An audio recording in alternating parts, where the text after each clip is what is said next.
Hello, everyone, and welcome to our first lecture of the semester, one of three that we will be hosting. I'll go backwards in order.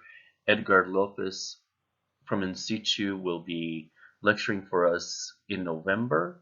I will be lecturing for us in October. And today we have our special guest, Mary J. Stills of Parkhill Architecture.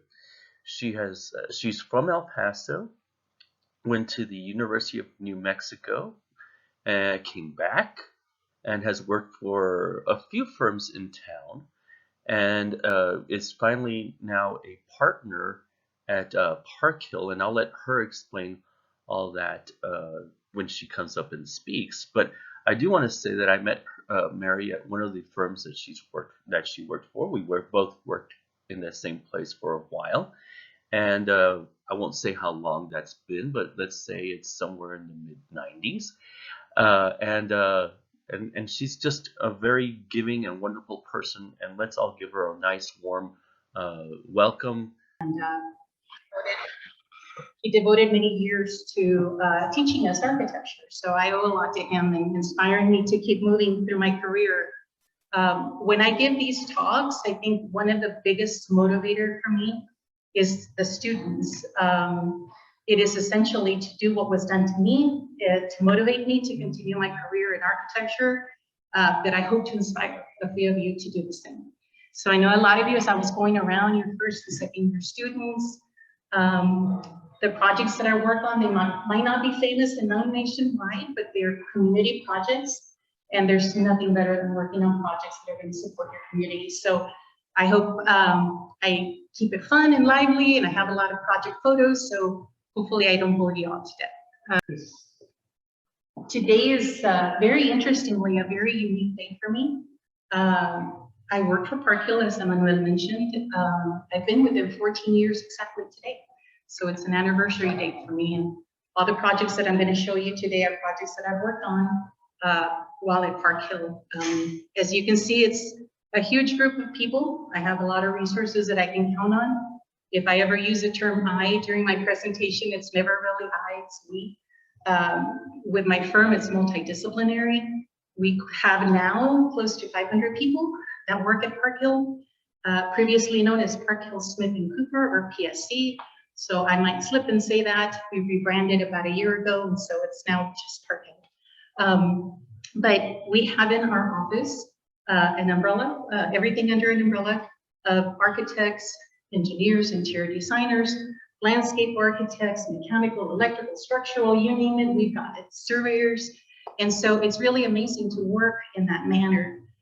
Keeps our projects going and running smooth, and a lot of great collaboration between our teams.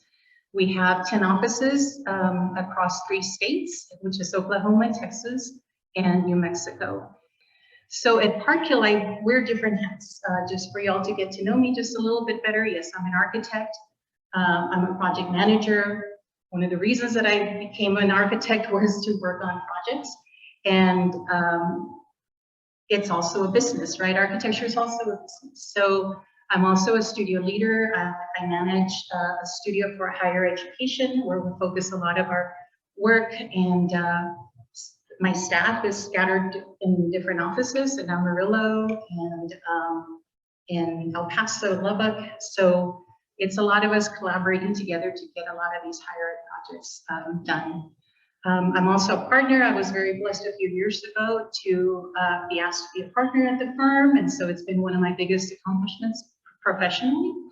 And just very recently, in the 77-year history of my firm, my partners voted me in to become a board member. So I'm just pleased and elated, and so the different hats that I wear at Parkhill. So never a boring day. So previous projects that you might have seen around town, upper on the upper left-hand corner, a project that I did probably within the year or two that I started working at Parkhill. And you all may be familiar with the culinary spaces at Building B over at the ASC Center. It's a project that was a $5 million project, multiple kitchens, very unique to the college. very needed. At that time, there were students who were in a waiting list to get into the program. From the time that it was built to now, it's had a great program, a lot of students in the culinary program.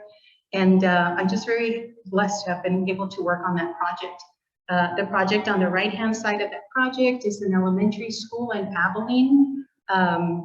For Abilene ISD, it's a 21st century school, multiple classrooms. It houses classrooms for students from pre-K through 5th grade. And all the projects that I'm showing you today is just FYI, they are award-winning projects. And so I just wanted to give you a little glimpse of some of the previous projects that I've worked on in the past.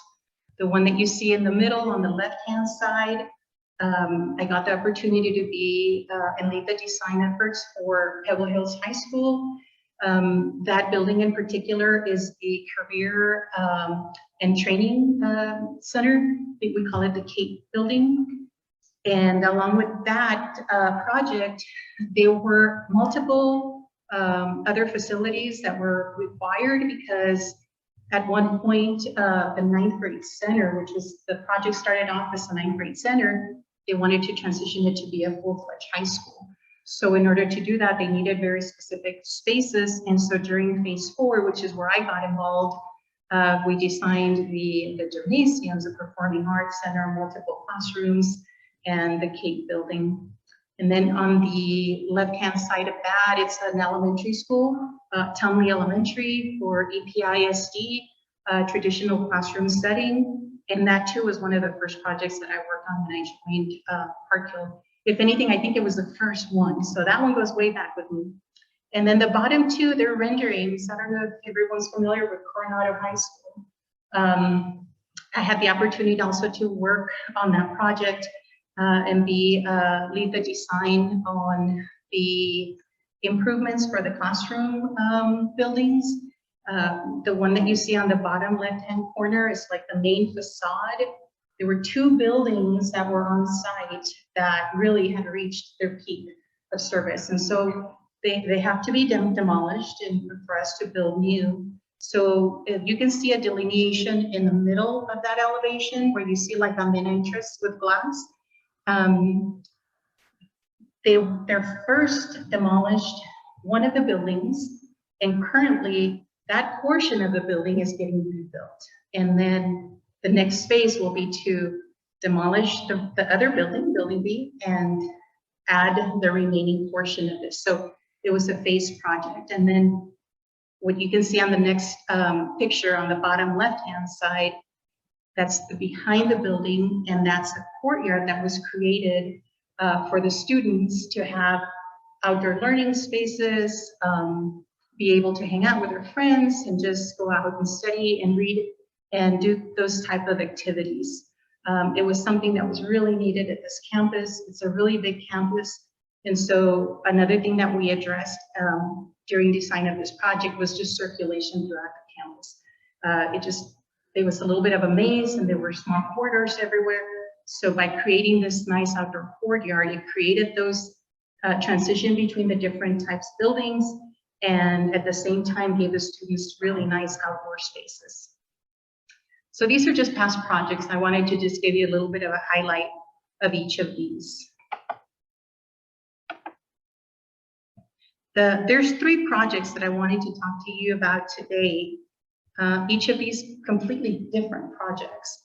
And mind you, I'm in the higher education sector, but just the reality of being in El Paso, having a little bit of a smaller office, it's 55 of us in the El Paso office. We do have the opportunity to work on the community projects. That's what we want to do.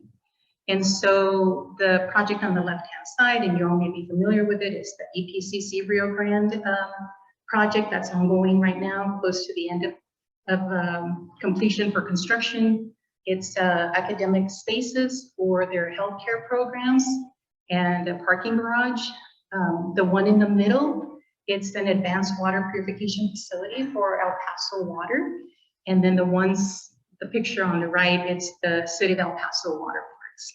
So I just want to highlight a few of these projects for you, just because these are my most current projects. So it's a sneak peek, just keep that in mind. So we've been trying to complete this project for a while now, but I wanted to show it to you. I know that EPCC students care about EPCC projects, and this building will forever be known as Building J at the Rio Grande campus. Some of the challenges that we had with this project is constraint of the site. There's a lot of activity going on around this site that was allocated for this project. If you all are not familiar with the project, back on this, there's a small vicinity map right on the upper right-hand corner. Upper right-hand corner, there's a little tiny rectangle that kind of shows you in blue where the site for the project is located. The square footage of the building was big. A lot of parking spaces needed to fit in this space. So we started looking at this property thinking, how are we going to fit everything in there? We had to use every square inch of the space. So we had to address different challenges. And one of them, because it's facing Oregon Street, is the streetcar. So there's an electric line that runs right across parallel to Oregon Street. And give me 1 second, just put it there. And we had to think through how much room that the contractor was going to have during construction, which was really not very much room. I'm talking about maybe 7 feet to 8 feet in front of the facade. And if you can imagine, when we knew how the programming for this space, these spaces was going to end up being a 7-story building. So there's city-owned alleyways on the north side and on the west side of the property. We needed to keep circulation going around the building, and EPCC also owns a few buildings across the street from Oregon, so trying to keep that connection between those buildings and coming back into the west side into the remaining existing buildings. And if you can imagine, putting a 7-story building in the center of this campus was a big challenge. We managed to figure it out though, but you see a big rectangle. It really is. It had to be. We didn't really have too many choices.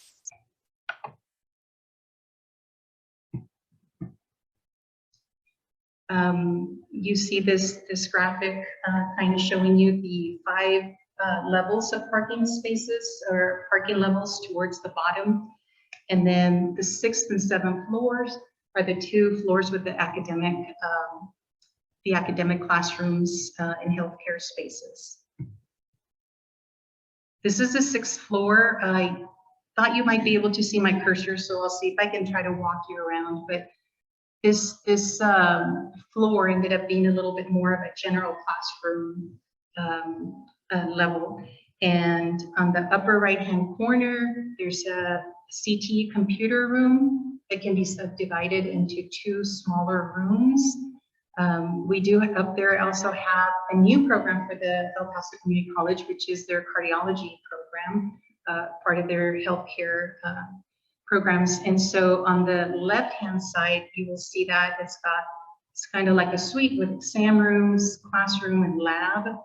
And then on the bottom left-hand corner is criminal justice, so a slash classroom and courtroom space.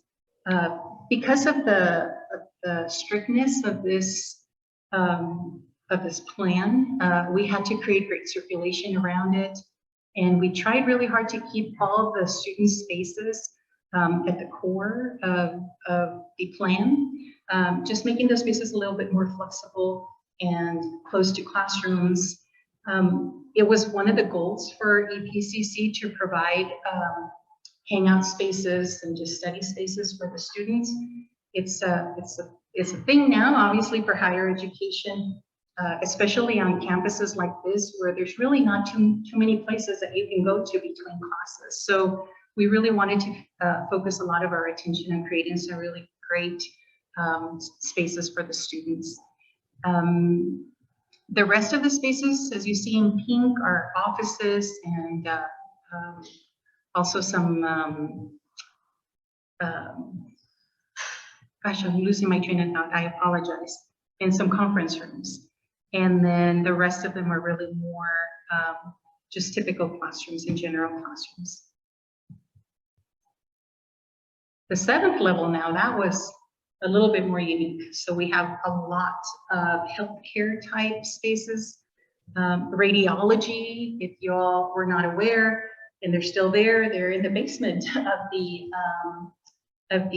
building A, and in a really cramped space. They just really needed additional area, another classroom, and just newer equipment. And so very gladly we accommodated them on the southeast corner with the very best views of the city of El Paso. There are no bad views in this building, by the way.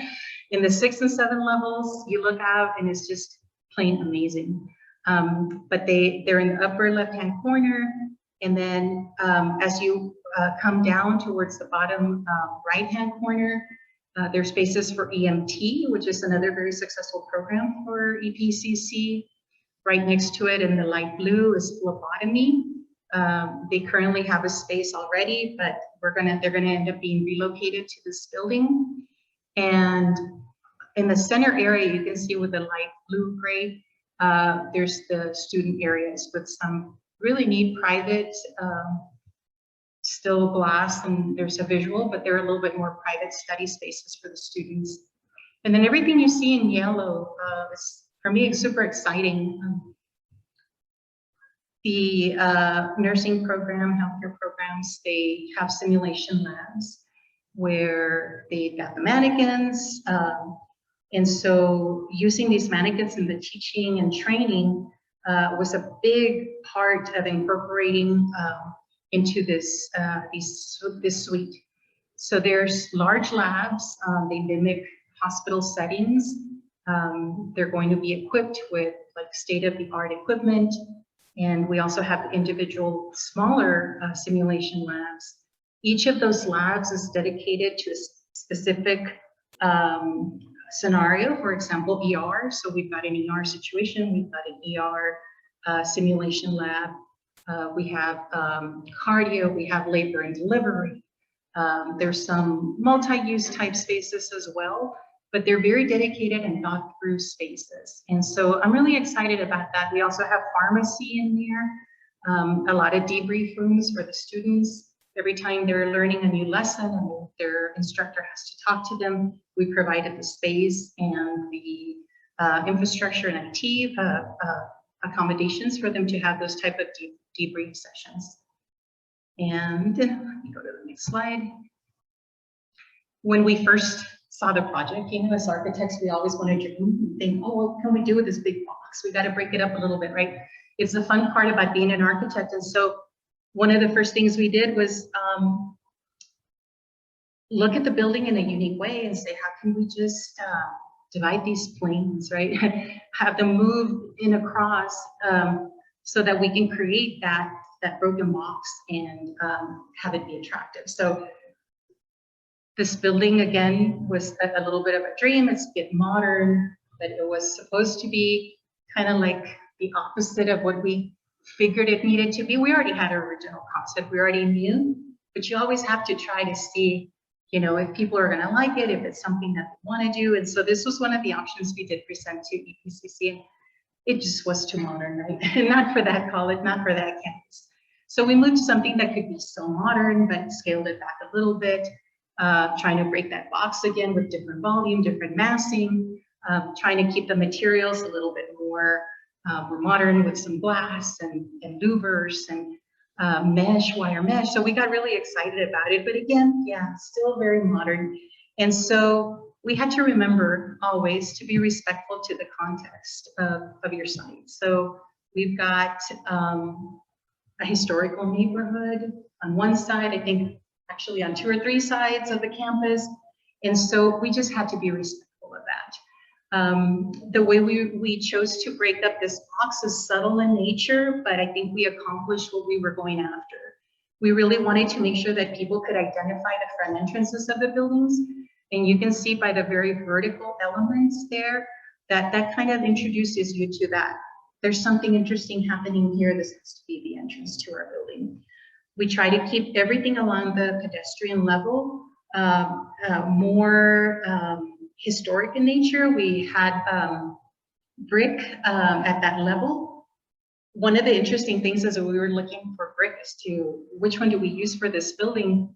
We went around the neighborhood and thinking, okay, there's got to be like a specific color, something that we can use to bring everything a little bit more cohesive and make it look like it belongs in this neighborhood. But we found that there's so many different types of bricks. So we ended up using a brick blend of 5 different colors. And so just trying to pick up all the different colors around that area.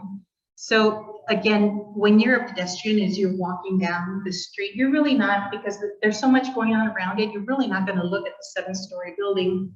You're really going to focus your eye on where you're walking. And so we try to do that again with the material, soften it up with some landscaping and just some interesting elements, just to kind of keep your eye focused on that bottom area and that bottom level per se. And then open air for the garage was obviously a requirement. And so trying to keep those open areas unique and trying to keep them safe.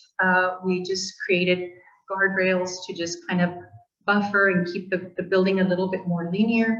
As you all know, parking garages, they go up and down, and we didn't really want that to look like a garage. And so I think we accomplished that by trying to hide what's happening behind those openings. And then, as I mentioned earlier, the top 2 levels, because there are academic spaces, we wanted to take advantage of natural daylight. And it was really important for all the classrooms. But I'm not kidding you, the views up there are just incredible. So I think we accomplished what we were looking to do with breaking up the building in a very subtle way. And then the other thing that was not necessarily a challenge, but we just wanted to make sure that we addressed it, was that circulation around the campus. So on the south side of the campus, oh yeah, it's interesting how I got so focused on the rendering. If you all haven't driven by there, we're close to finishing. So it looks like this, so we're very, very close. But on the left-hand side is the plaza on the south side. And that's essentially our circulation between going east-west on the campus. So we've got small little sitting areas. We didn't have a lot of space to work with. You're trying to keep it quaint, trying to provide a nice sitting area. You can see like a middle trellis area on the bottom left-hand corner, right next to the Queen Anne. And that was the other thing. It was so interesting how you see this little structure, and it's so important. It is historical, and you're trying so hard to respect it. But you know, that little building takes, there's a lot of presence there. So when you see this, I always look at Queen Anne, which is interesting, before I look at the APCC building, the Rio Grande building, even though it's 7 stories high, because it's got a lot of presence. And so it was really important to us to introduce this little sitting area and just, you know, hangout spaces where you actually can focus your eye on Queen Anne. You know, it was unavoidable to have our building be this big, but we really wanted to pay attention and some tribute to Queen Anne building next door. This is the rendering and our vision for when you're going down south on Oregon Street. Circulation space on the very corner. And these are construction photos, by the way, because it's not finished yet, so there's no marketing photos. It's slow in bringing up the photo. Let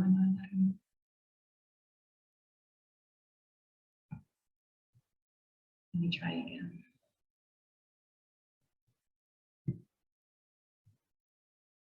Huh.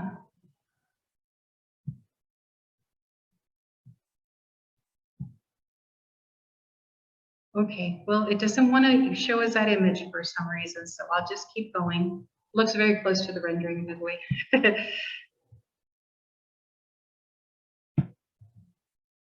Okay, and then just some photos.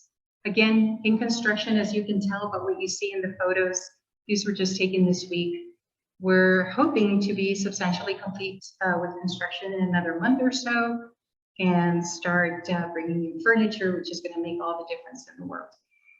But one of the last things to be worked on, and is currently in progress, so it's got no planting or anything there yet, but you can see on the photo to the left-hand side, the covered sitting area.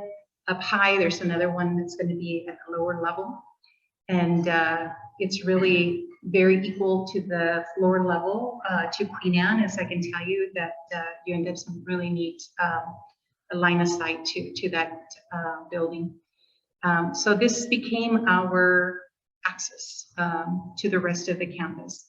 On the right-hand side, our south lobby, rather small, but we didn't have too much room again, but as you can see, there's a nice little focused view into the little temple that's just west of that area. And those steps that you see there, they're going to take you to a small lobby where we have our elevators and bring you up to each of the multiple levels. These views here, you can tell there's unfinished work still to be done. They're the circulation spaces. We just try to do little things to highlight main entrances. For example, the one on the left-hand side, there's just a small trellis kind of welcoming you into the simulation lab area. But try to keep the flooring just fun colors and perpendicular to your circulation so that these corridors just don't seem that long. And then we've got on the right-hand side, that's one of the corridors in the simulation lab areas. On the left-hand side is your typical classroom, and this window doesn't really show that, but the view from each classroom is just incredible. On the right-hand side, as you can see, those are the student study spaces. There's two study spaces towards the back behind the glass storefront, again, yet to be furnished. And then there's going to be a center area that's a little bit more public. So you still need doors, you still need furniture, but at least you all get a sneak peek as to what's happening up there. And this is a photo I just wanted to show you, state-of-the-art equipment that's going in. This is for the radiology department. I wish I had more photos to show you of this project, but again, it's a work in progress, and so we're close to being there. So maybe later I'll have the opportunity to come back to show you more photos or arrange a tour, which would be even better. This project is one that I've been working on for years. It's for the El Paso water utilities, and it's the advanced water purification facility. We'll have to invest a little bit more time on the design to get it to 100% signed sealed drawings before it goes into construction, which could be another year or more. But at least you get some highlights of the project. What you see in orange is the part, that's where our site will go, as you can see, in comparison to the other two treatment plants that are adjacent to it. It's kind of small in nature, but there's a lot that's going to be happening inside this building. The wastewater is coming from the Bustamante plant, coming into advanced water purification facility, getting treated there, and then coming back into the Jonathan Rogers water treatment plant before it gets released back as potable water for our community.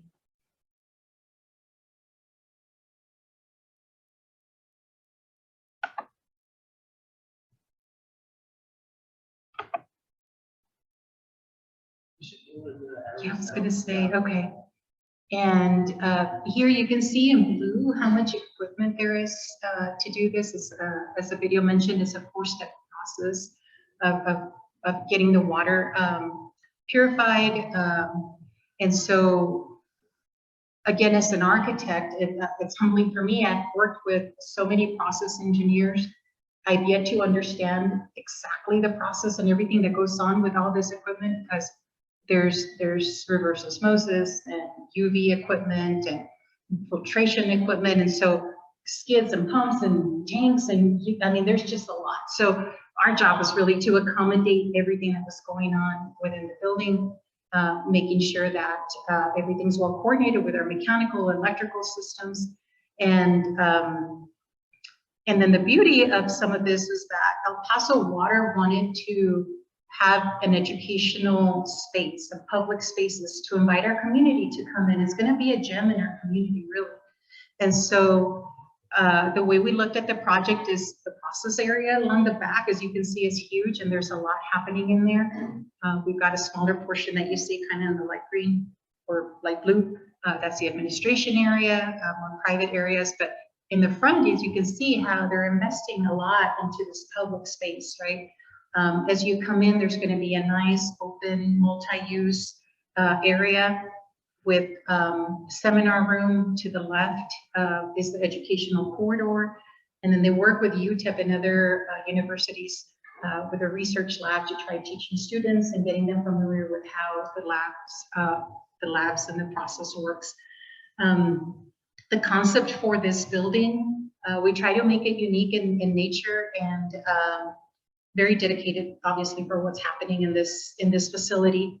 And I'm not sure how well it comes across here as a plans, but the main entrance was essentially a little abstract in nature now, but that's the drop, the water drop, essentially. It was the welcoming part of the facility where visitors come in. We wanted to kind of introduce that symbology of water into the building. The large curved wall that you see in the front really represents all the waterways, right? Our rivers, our canals, everywhere where the water gets collected. And then you don't see it here. I can try to go back. Well, you see it here, which is beautiful. The 4-step process for cleaning and purifying this water, we wanted to symbolize it with the steps on the roof in the process area. So it's very simple, and a lot of people might not capture it, but as architects, we know it's there. And it's very symbolic and very special for what we're doing. So when somebody looks at the building, they might not really understand it, but the concept is there, and it's all revolving around water. As you can see by the size of this building and so much equipment in the process facility, again, we've been working on this project for, I think, since 2017. So lots of years, and we're going to be invested in it for a few more years. And I hope to pretty soon be able to show you, finished renderings, or again, another tour. Let me go back and see if I can. Yeah, it's going the opposite direction, but yeah, it's going the opposite direction. Okay, thank you, honey. You just need to stand right here and do this. Is that where you want Maybe go one back one more. And let me see. Maybe it's this one. Yeah, as you can see when you walk in, the fun that we had as architects was to create that educational corridor. I mean, the whole building is just amazing. But as you walk in, there's going to be an opportunity to have windows so that you are looking into the process area and get educated as you're walking down this corridor. In between each of these windows, there's going to be a monitor that kind of talks to you about what's happening with the process happening right behind that window. And so as you're walking down to the very end, there's a little spot that's kind of like triangular right next to the research area. The water tasting stations are going to be there for everyone to be able to taste the processed and purified water that's coming right off of the plant. And then we also created a small lecture area, very similar to where you all are right now. The exhibits are going to change, but everything's going to revolve around water. And if you all are not familiar with the Tech 2.0 Center, close to the airport, El Paso Water has a lot of different types of events and exhibits to show kids in the community and just educate them about water and the processes. So this is going to become one of those type spaces, and I'm just excited that everybody gets to see that we've dedicated bus parking for when students come in for tours. And so anyway, I can't wait to see that built. Here, I know it looks small in nature, but you can see it on the bottom right-hand side. You can see well, it's a really small little yellow guy, but that's essentially about the size of the amphitheater in relation to that educational corridor. And then the last projects I want to show you the recent completed projects. So I at least have more fun photos to show you of these projects. Part of the 2012 quality of bond for the city of El Paso, which we ended up getting the projects, I think, late 2017 and started working on the design in 2018. We working with the city in trying to have a water park in each of the districts. There is a fourth water park. It's not a Parkhill project, and it sits way east. It's called Oasis Water Park. It was done by another firm, but the other three are Parkhill projects. So one's on the northeast, which is Camp Cohen, and then Lost Kingdom is more centralized in Chapoteo is in the Mission Valley area, which is really close to right here. So Lost Kingdom, the design for the project, all of them really, they all stemmed from wanting to have unique amenities, unique themes for each park, so that every time people visited each of these parks, you got a different experience. The city really wanted to stay away from what we think of as a public pool project, right? Which is just the pool, the slide, some shaded areas, right? They wanted to have a resort style water park. And so one of the things that we also wanted to do is make sure that we received a lot of input from the community, so that the city of El Paso sent out surveys, and the community had a lot of, their voices were heard, right? They told us what they wanted, and which one of the biggest things was they wanted a reflection of what was happening within their area. And so Lost Kingdom was designed more of a Mayan theme, very subtle in nature, and you all have to remember that these are fun projects, right? They're for the kids. So now I'm not talking about the advanced water purification facility. Now I'm talking about let's have some fun in the sun, right? And so we wanted it to be fun and light. And so a lot of it is abstract to what we did research on. That was Mayan architecture. And this was our original vision. You see the building off at the right-hand side, nice cool entrance, features that really just enhance your experience as you're walking in through the park and ready to go into the water. This is the final picture of the Lost Kingdom Park.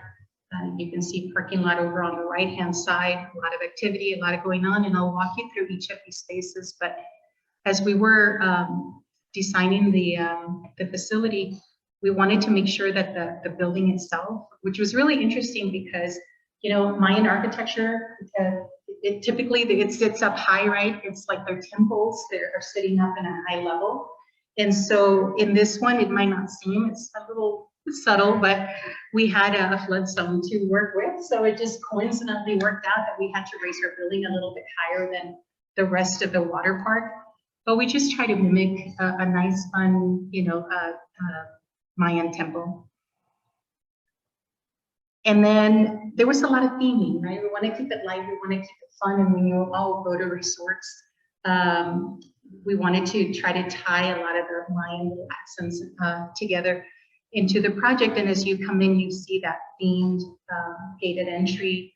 You see those fire bowls that are at the top of the rocks. They ended up being water mist bowls because liability reasons we don't really want fire. There's kids around, etc. But it just mimicked smoke, and so they're always nice, fun ways to work around what you're trying to accomplish. You see the nice, cool slides, water slides behind it, and of course, every site in El Paso, we just love how we end up with an amazing backdrop of those Franklin Mountains.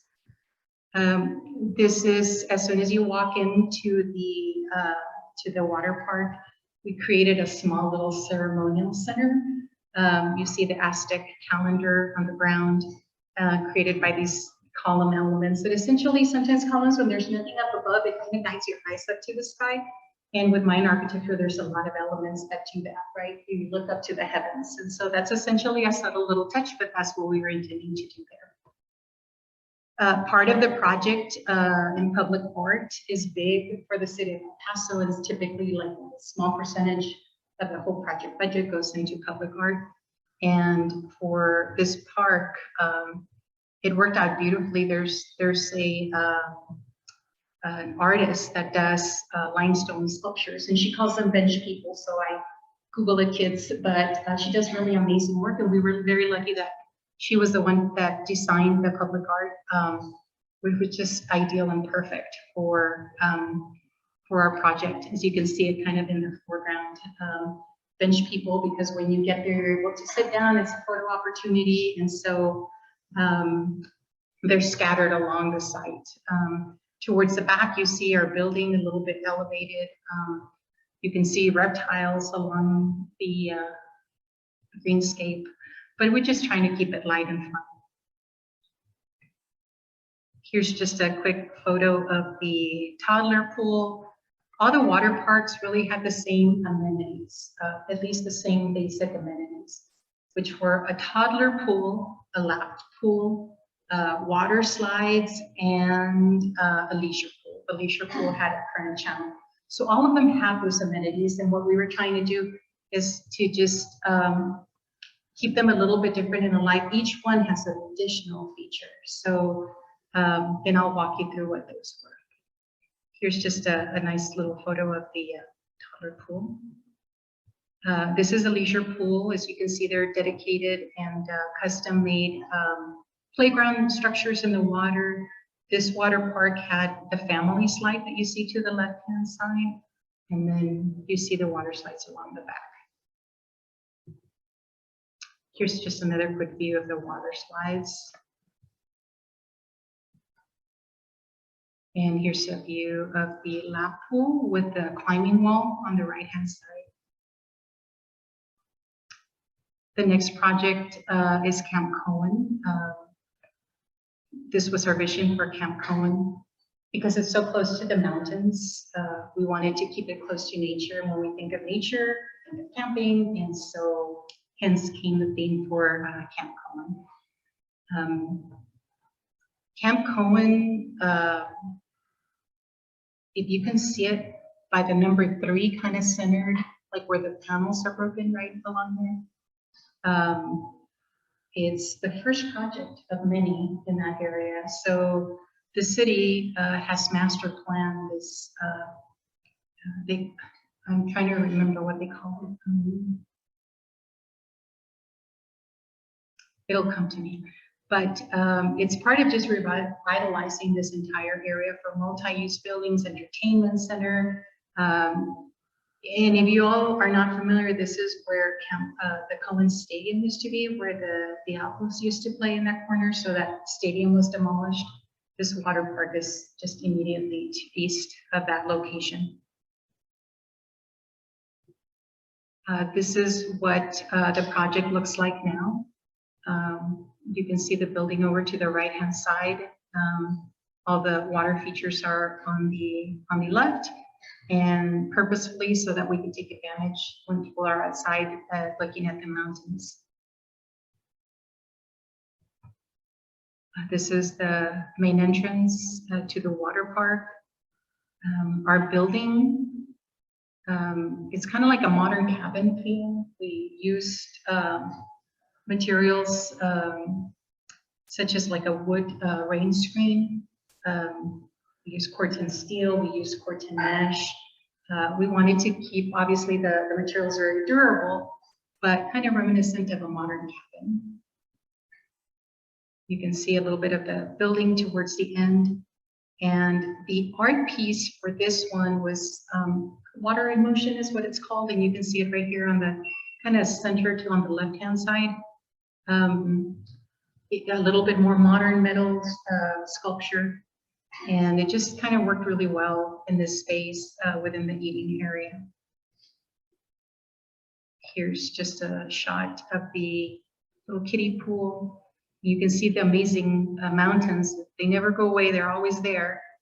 The neat feature about this one is we added a third water slide, which just is longer and a lot of fun. And I want to know, have any of you gone to any of the water parks yet? No? You've gone? Which one did you go to? This one is my kid's favorite, but they're all amazing. And we all picked a favorite, but isn't it fun? you behave like a kid when you're there, and that's its purpose. Here's another shot at the leisure pool, again with a custom-made playground.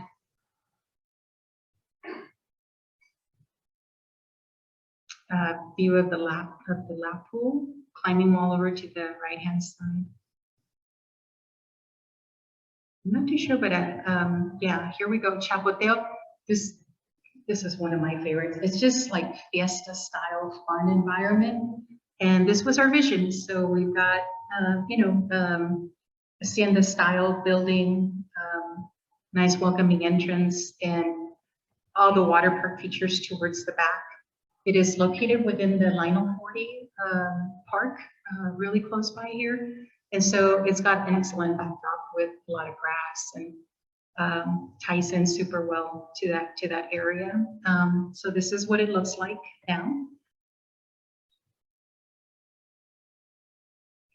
As I mentioned, some of the features were just doing clear roof and brick coping, keeping those lanterns, Spanish lanterns for lighting, sconces, custom entry, which has the Chapoteo name on it. And for those of you who don't know, Chapoteo means splash in Spanish.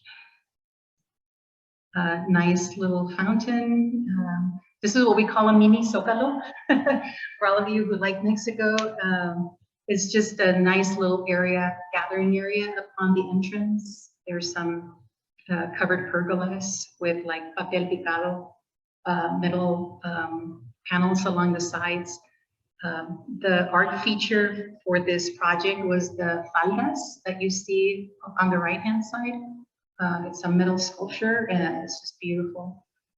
And then the touches that the city put at the end is like the actual papel picado and planters that are like, real colorful and bright. And so it creates a really neat environment. Here's a shot of the kiddie pool. As you can see, even like the serape screens, just everything just makes it like a real lively area. Here's a view of the current channel, all the park amenities along the back. And here's the slides on the right-hand side, and the building towards the back, and the climbing wall on the right-hand side. And here's another shot of the water slides. So every time that I talk to students, it's interesting how I do lectures. The last one I did, I was talking to Manuel, this years ago for EPCC. I've done others, but I talk about my purpose, because as you go through your life and in profession, whether you're a student or whether you're a professional, those purposes change a lot, right? You're trying to focus your schooling, you're trying to focus on getting a job, you're trying to take your exams and pass your exams and become registered. There's different things, but now that I'm a little older, I've done a lot of work here. My purpose is my child. I have an 8-year-old kid. And when I looked at these water park projects, I can tell you that I truly went into these water parks experiencing, maybe for the first time as an end user, just seeing the light of my life's eyes, like bright, like play around, splash in the water. So just as architects, like there's different ways of looking at your profession and at what you do. And anyway, the water parks really certainly were one of the funnest projects that I've worked on before. You take everything, it's a serious project, but you take everything lightly because it's a lot of fun. And so I always just end up talking a little bit about the purpose. And so I don't know if you all want to ask me any questions. That's really all I have, and I have a little snippet depending on how much time we have at the end. We're doing good. Do you all have any questions about any of these projects at all? They're shy, don't be shy. Anybody in the chat? Oh, okay. Somebody in the. If you'll ask them to write the question in the chat, because we can't see those tabs. Oh, okay. Well, they're here. Do you want me to do that? My favorite is Chapoteo. I love it. Well, thank you guys. Is this area going to be similar to the K. Bailey Hutchinson desalination plant? over by Montana. It's, yeah, similar in nature. Essentially, it's doing just something that's a little bit different. And I cannot tell you really exactly how the water gets treated at Bailey. And I think, if I'm not mistaken, and this is being recorded, because I'm not exactly sure, but the water goes back to the aquifer, if I'm not mistaken, at Hay Bailey. So just it's treated differently for different, slightly different purpose. Always ends up being back to us as potable water, but it is similar in nature. And a lot of the things that were done in Hay Bailey, we try to mimic. They have. Especially when we look at the program for the spaces, like they have spaces for all their admin, instrumentation, storage, how they keep, just mechanical and technical spaces. We did look at that plan. It's a little bit of a go by for ours as well. I see Victoria's the one that, let's see.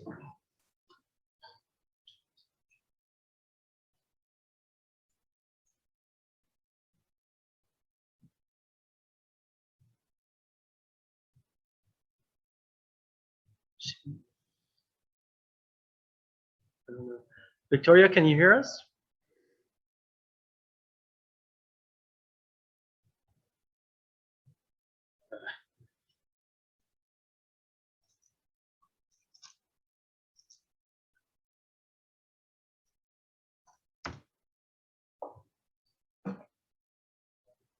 So Yeah, we're one new message. Okay. Okay, let's see what we got here.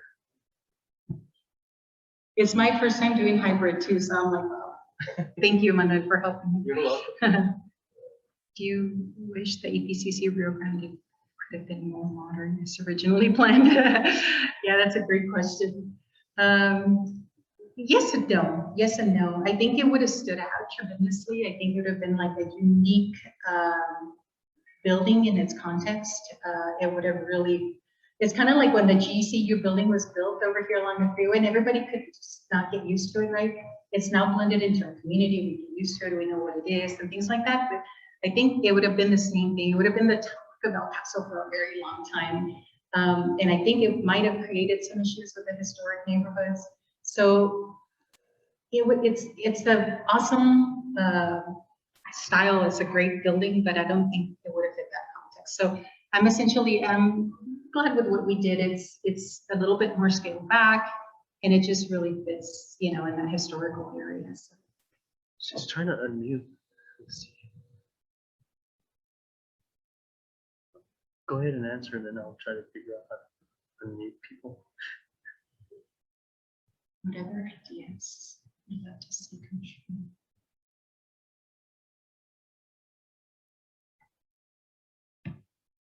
Yeah, Javier, I don't know if you can elaborate on your question, because I'm not too sure if there's specific to a project or just in general. You can let Victoria that she can unmute herself. Okay, hi, can you guys hear me? Yeah.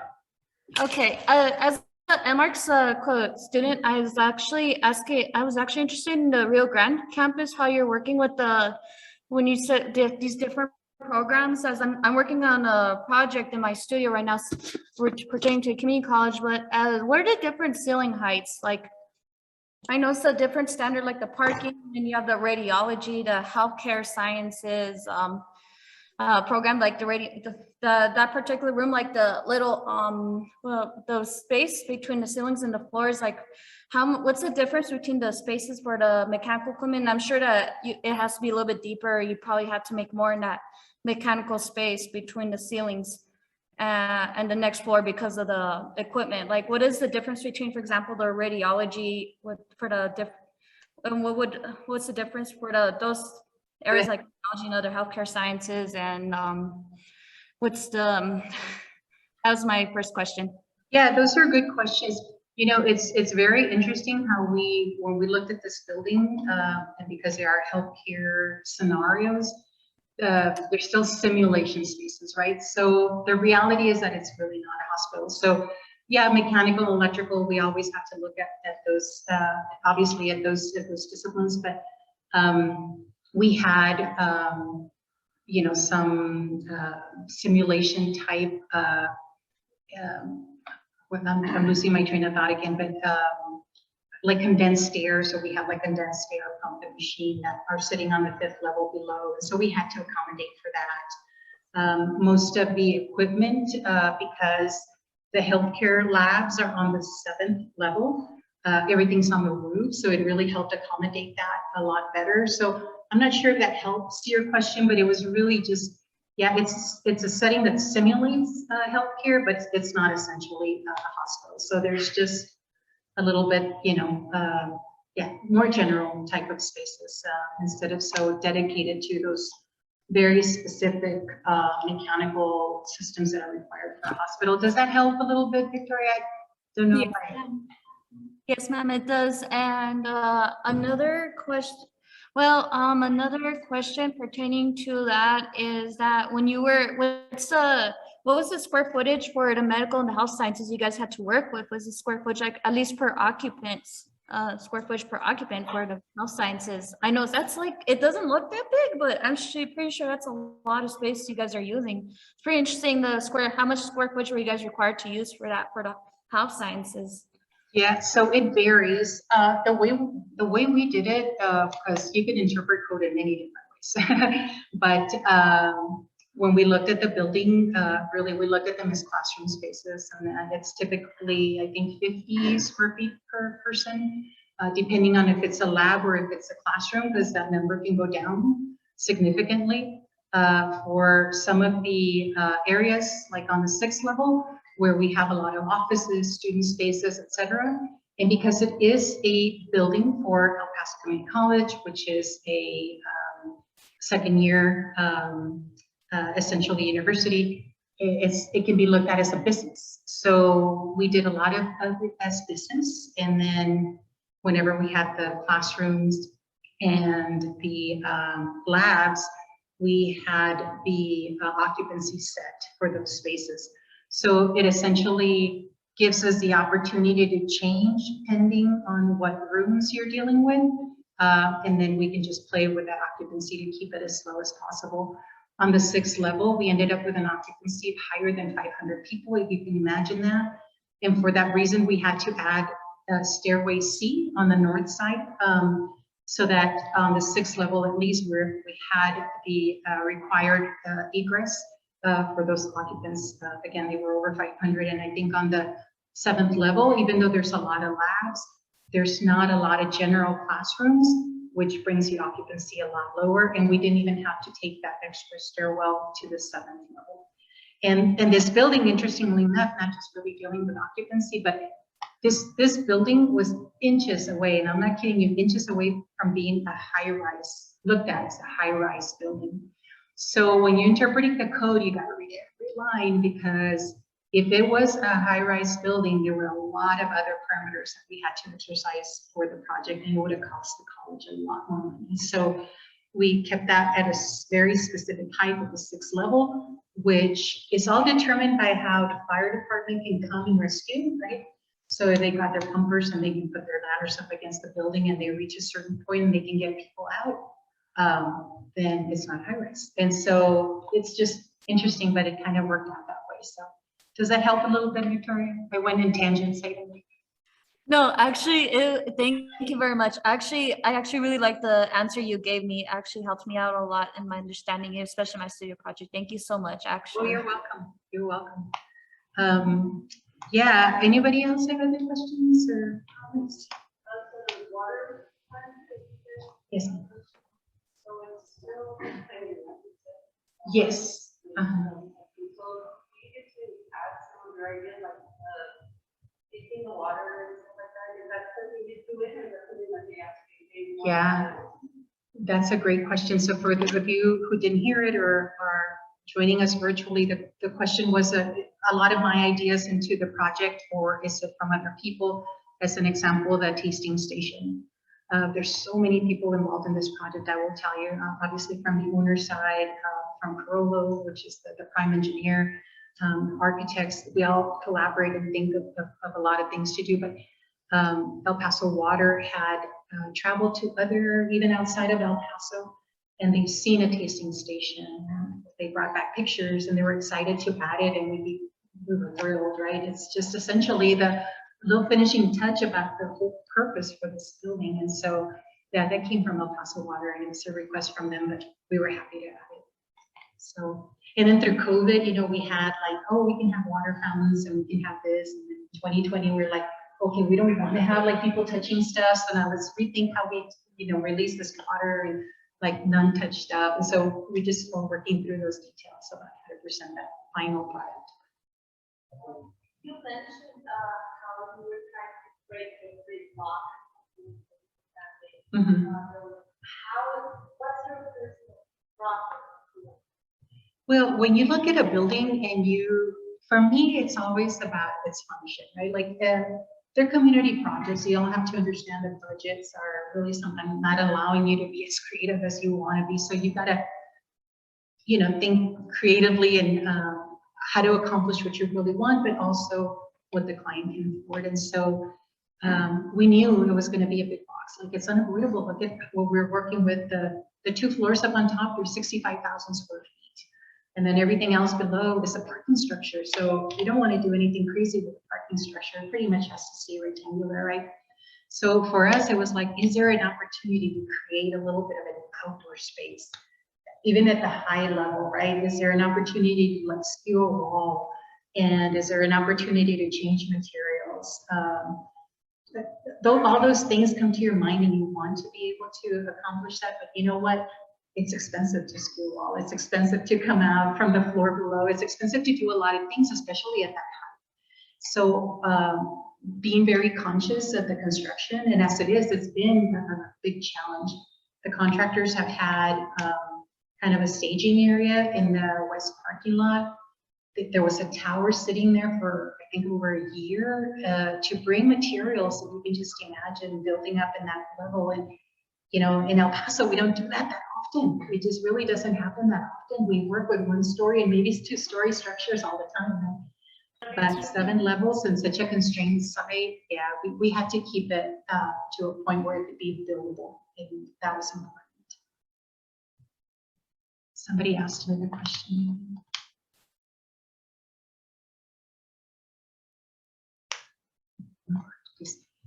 If you all can see the question, it just says, have you been required to design to the new COVID recommendations to avoid the spread of COVID?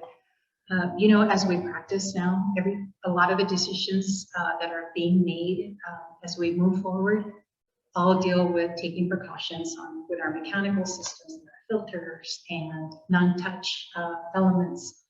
A lot of them existed already, and a lot of them are coming out. They're new to the market, so I think we got to be cautious as we move forward.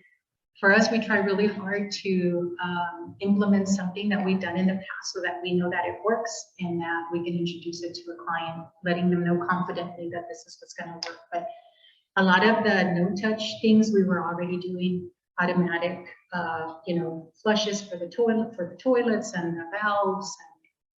But now it's about the doors, just trying to keep people from, you know, too much surface touching and things like that.